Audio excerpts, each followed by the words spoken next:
আসসালামু আলাইকুম। আমার কথাতে কেউ রাগ করবা না। তুম ঘরে বইলা যাইতে চাই।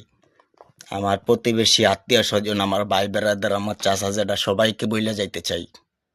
আমি মারা গেলে কেউ আইসা বলবা না অমুকে দিব 5,000, অমুকে 2,000, অমুকে দিবে 3,000, অমুকে দিবে 1,000, ওই দিবে 500। তাড়াতাড়ি লিল্লা করো। আমার লিল্লার মধ্যে আসবেন না। আমার লিল্লা মধ্যে কেউ চান্দা দিবেন না।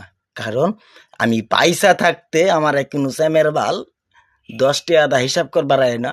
স্যামের বালের আমি মরার পরে আইব লিল্লা হরতো ইয়া দিব 5,000, হ্যাঁ 10,000, হ্যাঁ 20,000।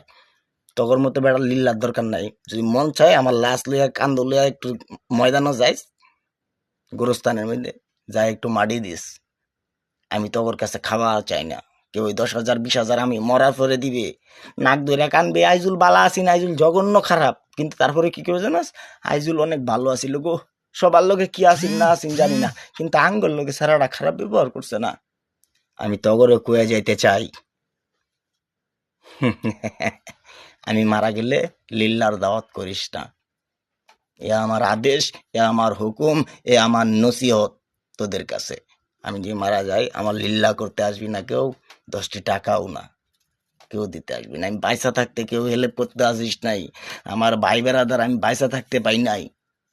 আমি মারা গেলে আমার ভাই বেড়াদার টাকা দিবে, দিয়ে আমার লিল্লা বাড়ি করবে, তামদারি করবে, ওইটা 10 জন খাবে।